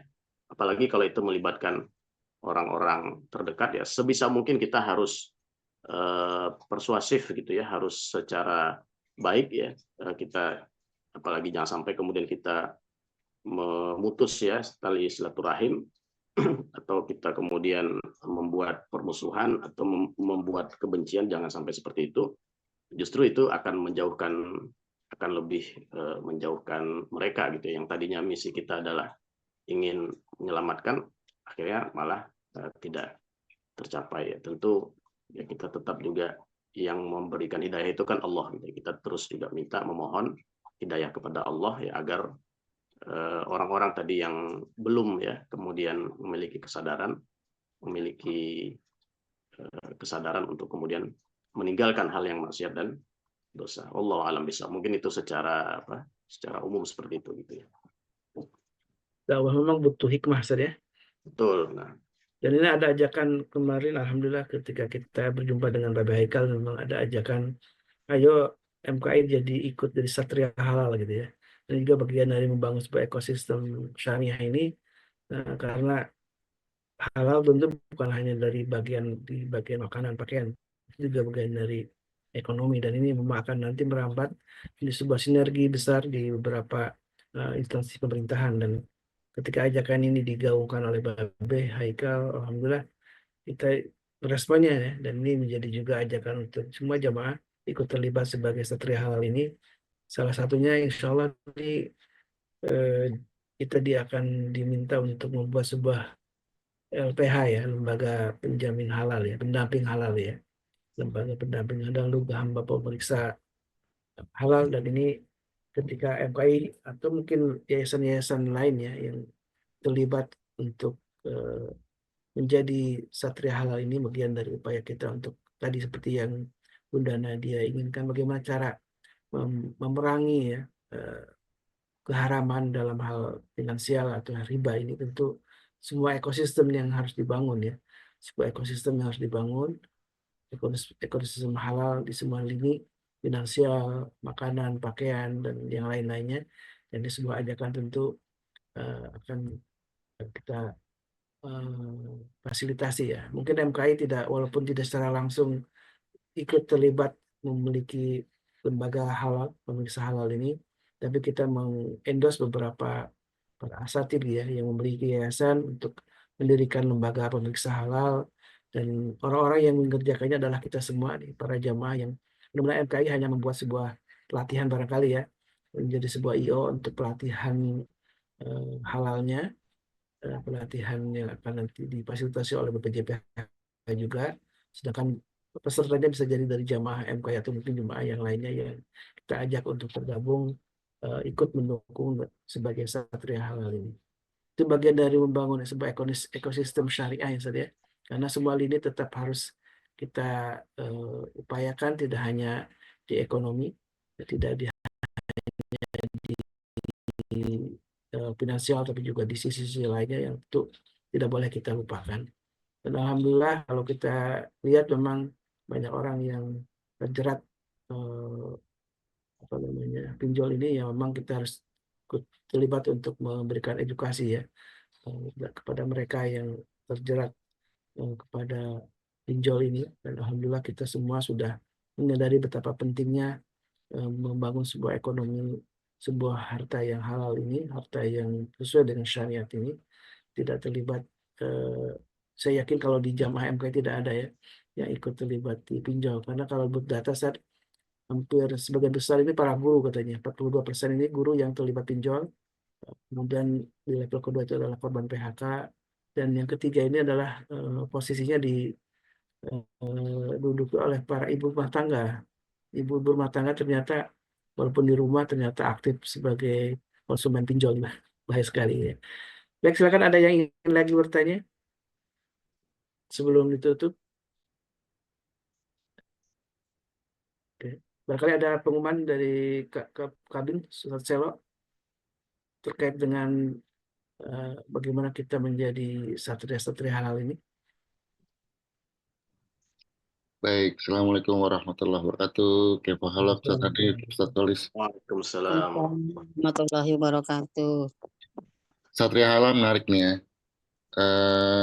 Selain tadi yang dijelaskan sama Ustaz Tolis itu, apa sih ya yang diharapkan dari kontribusi MKI gitu kepada halal gitu, kepada halal. Nah, pertama, Yayasan MKI tidak akan masuk secara lembaga ya untuk membuat LPH. Jadi nanti yayasannya bisa dari para asatidz, guru-guru kita, atau dari Bapak Ibu sekalian yang punya yayasan dengan usia 10 tahun ya, 10 tahun aktif, itu bisa mendaftarkan lewat jalurnya kita, jalurnya MKI. Gitu. Kenapa tidak pakai yayasan MKI? Karena di yayasan MKI ada nama Babe Haikal. Sesimpel itu. Supaya tidak ada konflik of interest. Nah, tapi kemudahan ini dengan adanya Babe Haikal di struktur yayasan, maka yayasan Bapak Ibu semuanya yang bisa daftarkan dengan fasilitas fast track cepat gitu ya, menjadi LPH yang bekerja di setiap daerah. Diharapkan sih kita nggak ngomong Jakarta sama Jawa Barat aja ya gitu, ada dari Sumatera sampai Papua kalau perlu gitu, di Sulawesi, di Bali, di Lombok gitu kan. Nah, begitu ya Satkolis ya, Ustadz Hanif ya. Ya, Kalau kurang tolong ditambahkan. Jadi yayasan itu bukan dari MKI, tapi justru partisipasi para guru-guru dan jamaah yang punya yayasan-yayasan di tempatnya masing-masing gitu. Bisa kita daftarkan. Jadi kalau misalnya nanti ada 10 yayasan, 20 yayasan, nggak apa-apa. Daftarin aja, kita akan masukkan semuanya insya Allah. betul. Itu yang pertama. Yang kedua terkait apa tadi? Satria Halal. Satria Halal itu begini. eh, ini terkait dengan digitalisasi sertifikat nanti itu. Jadi eh, di setiap daerah itu akan diharapkan partisipasi aktif masyarakat gitu ya, peduli halal yang dia eh, bukan hanya kritis terhadap kehalalan produk di daerahnya, tapi juga mau membantu proses sertifikasi dari pegiat-pegiat usaha. Misalnya nih ada tukang bakso atau somai gitu atau di food court di mall tempatnya berada belum ada sertifikat halal, maka kita sebagai Satria Halal kita tuh bisa langsung ikut membantu mendaftarkan si pedagang tadi untuk mendapatkan sertifikat halal itu. Nah, gimana caranya? Pertama, ya nanti stepnya akan diumumkan secara resmi ya, tapi bocorannya begini. Nanti di aplikasi si Halal Plus itu, yang dalamnya ada Go Halal dan Lahtub itu, nanti kita akan mendaftar sebagai Ksatria Halal, gitu ya. Daftar nama, biodata lah, biodata segala macam. Nah, sampai mendapatkan nomor bahwa kita sah sebagai Ksatria Halal. Kalau udah jadi Satria Halal, jeng-jeng gitu kan. Nah, kita boleh bawel tuh. Kalau misalnya ada produk yang, kok ini belum ada sertifikat halalnya, gua laporin ya gitu. Terus foto restorannya atau warungnya, terus diupload di situ. Nah, upload di situ itu yang nonton siapa? Di platform Lahtub itu sudah ada 3 juta user. Itu eh, platform media sosial gitu ya. Diharapkan nanti dari situ kemudian nyebar tuh ke platform yang miliknya Google.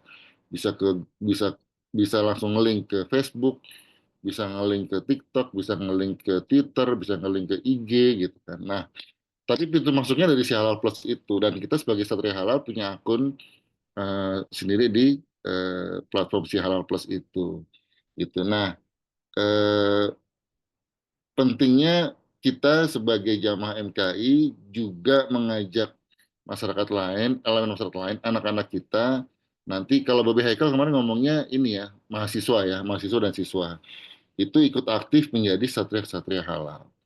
Itu. Nah, apakah ada dampak ekonominya terhadap satria halal? Kata Babi Haikal ada. Nanti ada dana khusus yang akan dialokasikan per bulan untuk para satria halal. Besarannya nanti biar Babi yang menjelaskan langsung gitu secara resmi.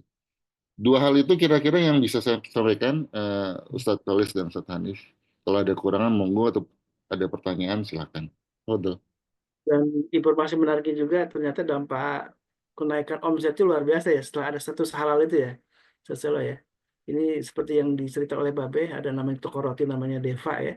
Deva Bakery gitu ya. Sempat bangkrut dan setelah kemudian mengajukan halal gitu kan, ada sertifikat halal, ada logo halalnya. Dan alhamdulillah sekarang ini malah buka kafe halalnya di BPJPH ya. Dan katanya omsetnya sudah apa namanya sampai 3 kali lipat kalau nggak salah ya, saya dengar gitu ya. Dan ini informasi menarik bagi para pelaku usaha nih yang ada di sini, ada Bunda Dwi ya dengan apa namanya PP-nya gitu ya. Dan ada apa siapa lagi, Bu Nadia juga kan, ada apa namanya eh, oh Oh nama. iya tuh, pemilik produk-produk MKI mesti daftar tuh halal tuh. Ya ampun, gimana sih? Iya, dan alhamdulillah mudah-mudahan ini bagian dari upaya kita untuk menjadi contoh dari awal ya, contoh Iya dari awal. dong, Mm-mm. kan Satria Halal ceritanya. Iya. Dan mungkin ada jamaah yang punya yayasan, silakan untuk Tuh Bunda Dwi tuh mau ya, ngomong apa tuh? Punya izin halal tuh bisa naik level loh. Keren tuh, betul. naik harga. Yes, Masya Allah ya. Dan ada jamaah yang punya yayasan ingin ikut terlibat jadi lembaga LPH ya, lembaga pemeriksa atau penyelia halal, silakan untuk hubungi saya nanti. Saya coba komunikasikan dengan tim dari BPJPH ya untuk bagaimana teknisnya. Ini mungkin Abah Husairik punya yayasan yang usianya lebih dari 10 tahun ya. Karena minimal 10 tahun sudah yayasan itu beroperasi baru berhak untuk mendapatkan izin dari BPJPH gitu ya. Betul, betul. LPH-nya punya jamaah dan komisi fatwanya dari para asatidz kita gitu. Jadi kan asik gitu. Jadi kita punya sistem sendiri gitu kan yang Masya Allah gitu. Ya, Guru-guru dan kita yang kita ngaji tiap hari itu ternyata masuk dalam komisi fatwa halal. Dan jamaahnya yang punya yayasan juga punya kesempatan untuk jadi LPH. Ustaz Kholis jelasin deh, apa sih untungnya punya LPH coba? eh, LPH ini memang salah satunya kita ikut terlibat untuk membangun sebuah ekosistem ekosistem halal ya. Dan ketika jadi seorang penyelia halal itu memang dan terbangun dalam sebuah yayasan. Dan yayasan itu tentu karena lewat MKI nanti kita akan sediakan dewan syariahnya atau per asetnya dari MKI gitu ya Ustaz ya. Jadi kita mempermudah karena salah satu syarat ini selain memang yayasan itu sudah berusia minimal 10 tahun, juga ada dewan syariahnya. Dan kita akan mempermudah dengan cara mengajak nanti yayasan yang ibu punya itu kalau untuk dewan syariahnya kita ada guru kita Ustadz Hanif, ada Ustadz Saifullah, ada Tuan Guru, ada Ustadz Dodi gitu ya. Dan itu yang akan membackup dalam fatwanya, dalam syariahnya, dalam eh, be- apa namanya mengarahkan bagaimana yayasan ini bisa bergerak secara syariah gitu ya. Dan kalau keuntungannya memang kalau secara ekonomis ya jelas ada ya. Karena mencontohkan kalau Babe itu adalah salah satunya dengan betapa fenomena warteg itu yang ada di mana-mana ya. Nah, itu ratusan, mungkin bisa ratusan ribu ya di berbagai pelosok itu ada banyak sekali tempat-tempat yang belum ada eh, logo halalnya. Dan sebenarnya ketika Babe berkomunikasi dengan asosiasi warteg itu, mereka tidak mau untuk melakukan eh, sertifikasi halal. Ternyata memang ada pungutan atau namanya semacam bukan pungutan dia, pungutan terlalu berlebih kata Abang. Karena mereka ternyata diminta sampai 10 juta per warteg gitu ya. Dan akhirnya keberatan dan akhirnya sebenarnya kalau dari pemerintah resmi itu harganya murah gitu kan ya. Eh, jadi pemerintah sudah menyediakan dana untuk menggratiskan sertifikasi halal ini dan nanti itu ada dana bagi orang yang melakukan sebagai penyelia yang mengurus kehalalan itu ada dana langsung yang diberikan. Dan itu nanti yayasan pun ada dapat bagian begitulah intinya ya. Berapa besarnya nanti akan dijelaskan lebih detail setelah saya dapat langsung dari eh, apa namanya pihak BPJPH ya. Tapi kalau secara peraturan memang sekitar aja untuk penyelia yang mengurusin halalnya itu ada 100.000, untuk yayasannya itu ada 50.000 gitu ya. Jadi dan kemudian ada dari BPJPH untuk BPJPH-nya juga ada yang disetor ke BPJPH sekitar 50 ribu, jadi memang sekitar 200 ribuan, nah, sampai 300 untuk pengurusan sertifikasi halal ini gitu. Dan ternyata kalau warteg-warteg itu bersedia untuk membayar bahkan lebih dari itu. Mereka sanggup untuk membayar 1 juta gitu ya untuk pengurusan sertifikasi halal itu. Artinya sisa dari itu adalah sebenarnya bagian dari uang transport yang bisa dinikmati, yang bisa diberikan kepada para penyelia halal yang ngurusin halal itu gitu. Dan itu sah halal gitu. Nah, jadi ada harga yang memang khusus ditetapkan oleh BPJPH, tapi juga ada tambahan-tambahan itu adalah sesuai dengan keriduan dari pelaku usaha gitu ya. Ya, kayak karena penyangkut proses itu kan mungkin butuh transport dan lain sebagainya itu adalah memang yang diberikan oleh pelaku usaha kepada si penyelia halal gitu. sebagai gambaran itu aja mungkin ya secara ekonomis yang akan dinikmati oleh para satria halal ini untuk kalau resmi yang terdaftar ya, yang sudah mengikuti pelatihan dan itu ada pelatihannya memang untuk bagaimana menjadi seorang penyelia halal gitu. Dan ada izinnya, ada tercatat gitu ya, eh, khusus gitu ya, yang semuanya akan diberi izin untuk melakukan proses sertifikasi halal ini. Gambaran awalnya begitu, Sosial. Taib, taib. Apa ya? Kalau sebenarnya kalau bicara kewajiban bersertifikasi halal itu kemarin ditanyakan tuh dalam pertemuan para ulama ya, yang kita hadiri bersama kemarin dengan para asatidz. Ada pertanyaan, kenapa nggak bikin sertifikasi haram gitu kan? Kan haram lebih sedikit gitu kan. Nah, dalam konteks fikih benar sih, cuman dalam konteks negara ada strategi yang harus dijalankan. Jadi dakwahnya begini, kalau kalau halal itu menjadi narasi nasional, diharapkan halal menjadi narasi dunia, gitu. Jadi narasinya itu narasi halal yang kita gaungkan, bukan narasi haram. Bahwa sertifikasi haram perlu betul, tapi dalam konteks negara, lembaga halal ini, BPJPH ini punya daya dakwah yang impact-nya gede banget gitu. Misalnya negara-negara di Timur Tengah, Saudi, Dubai dan sekitarnya itu tidak akan mau menerima barang dari Korea dan Cina kalau belum masuk ke Indonesia. Jadi kalau barang mereka belum ada di Indonesia, itu mereka nggak lolos tuh masuk ke Timur Tengah. Begitu yang di laporan Babi Haikal kemarin itu. Jadi Indonesia tuh menjadi benchmark kayak kelinci percobaan dulu gitu. Kalau Indonesia terima, berarti halal nih barang gitu kan gitu ya kan. Ya, Berarti bisa masuk negara gue nih gitu kata Saudi begitu. Nah ini menarik gitu. Makanya narasi halal itu harus mendunia sehingga yang digenjot adalah sertifikasi halalnya. Itu yang pertama. Yang kedua, eh, memang ada hukuman sih kalau ada produk yang tidak mau mengurus sertifikasi halalnya. Kemarin Ustadz Saifullah menjelaskan eh, hukumannya tuh 2 miliar rupiah kalau nggak salah. Tapi kan gini, masa iya kita tega gitu apa memberikan hukuman kepada UKM kecil kayak empeng-empengnya Budi Sundari gitu. Bu, daftar dong kalau nggak ntar di itu loh dikenain pasal 2 miliar loh. Kan nggak begitu ya. Harusnya narasinya tuh narasi narasi keren gitu, narasi tren gitu. Kalau halal itu ya lifestyle. Nah, itu tugas kita bersama yang menjadi ring satunya Babe Haikal hari ini, kita terutama di MKI, bagaimana menarasikan halal itu menjadi narasi lifestyle. Halal itu keren loh gitu, dan lo kalau lo nggak halal, lo nggak laku lo. Kalau mau naik level kayak tadi Budi bilang, lo harus halal gitu. Jadi selain selain dari sales omsetnya naik, secara brand juga naik gitu kan, untungnya double. Gitu. Jadi ketakutan 2 miliar itu kita kesampingan dulu aja, kecuali memang brandnya gede ya. Kayak New Balance kan brandnya gede tuh, oke lah kita hajar gitu. Tapi untuk pelaku-pelaku usaha kecil, kita pakai narasi-narasi yang positif aja gitu. Gitu sih. Demikian, Ustadz Kolis, Ustadz Hanif. Alhamdulillah ya, sebelah ya. Jadi para satria halal nih, Bunda Dwi, Bunda Nadia di Bandung kan bisa dikuasai nih. Bunda Nadia dan Bunda Dwi. Ya, Bandung, Semarang, Sulawesi, Sulawesi ada. Jogja, Surabaya. Ayo yang punya ini yayasan berusia 10 tahun, daftarin. Buka LPH di pesantrennya, di sekolahnya, di tempatnya. Silahkan dapat tuh. Iya. Tempatnya Ustadz Kolis ya, yang saya. Baik, Alhamdulillah, Wasyillah, Jazakumullah khairan katsira ya.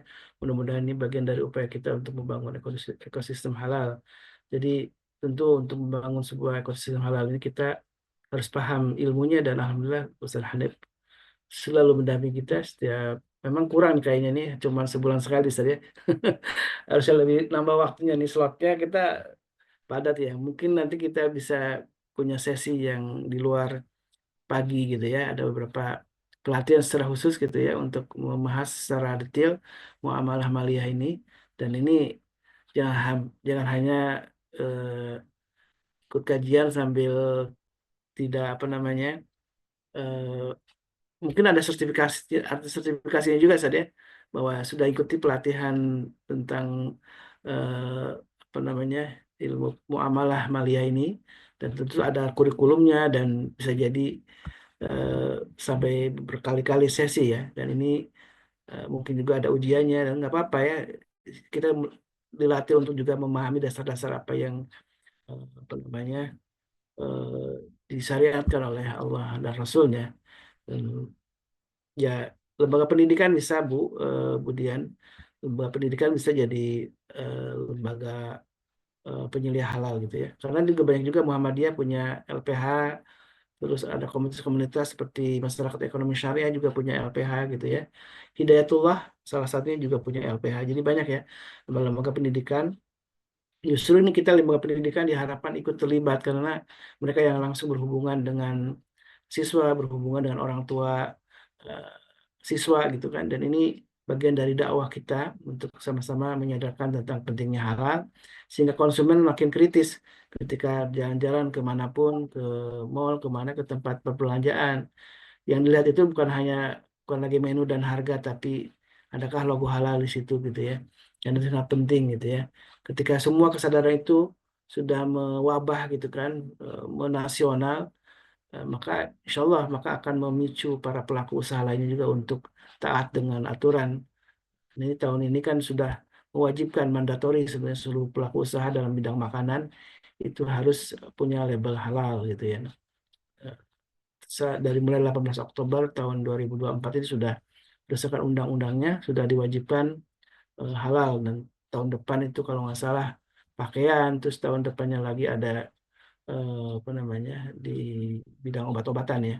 Tentu banyak sekali kebutuhannya, dan kata Bapak Haikal memang sangat kurang sekali orang yang terlibat dalam melakukan proses sertifikasi halal ini, dan ini sebuah peluang dan juga ada potensinya, ada peluangnya, silakan untuk dimanfaatkan. Dan MKI memang eh, hanya menjadikan fasilitasi aja, memberi fasilitasi kepada jamaah semuanya untuk mempermudah ya proses pengurusan halal ini, baik dalam pendirian LPH-nya maupun nanti proses-proses informasi pentingnya yang kita akan sajikan untuk jamaah semuanya. Baik, alhamdulillah wasyukurillah, kajian tentang riba sudah dibahas dan masih banyak sebenarnya saya yang perlu harus kita ungkap, karena mungkin ada beberapa pertanyaan penting tentang praktek di lapangan yang ini penting sekali. Ada beberapa praktek di lapangan yang mungkin harus kita eh, apa namanya kita lihat dari kacamata syariah gitu ya. Baik, kalau tidak ada pertanyaan, dan kalau masih ada pertanyaan silakan untuk share ke saya, nanti juga akan saya sampaikan ke Ustaz Hanif, atau di grup dibuka ya, dibuka apa namanya forum, kalau yang ingin bertanya silakan, nanti akan kami catat dan insya Allah akan dijawab oleh Ustaz Hanif, mungkin tidak langsung tapi akan dikumpulkan lebih dulu, nanti akan dijawab oleh Ustaz Hanif. Barakallahu fikum, mudah-mudahan Allah ridho dengan semua amal kita, dan amal soleh yang diistiqomahkan menjadi sebuah amal yang disebutkan dalam sabda Nabi mulia, termasuk amal yang dicintai Allah, yang paling dicintai Allah tabaraka wa taala. Dan sedekah menjadi salah satu kegiatan rutin kita setelah ikut kajian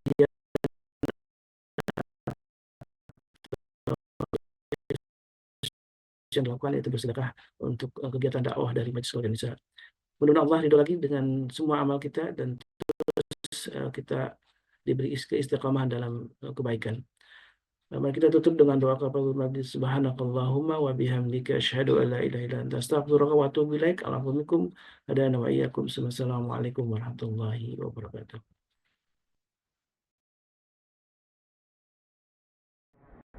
اللهم ارحمنا بالقرآن واجعله لنا إماما ونورا وهدى ورحمة. اللهم ذكرنا منه ما نسينا وعلمنا منه ما جهلنا وارزقنا تلاوته آناء الليل وأطراف النهار واجعله لنا حجة يا رب العالمين.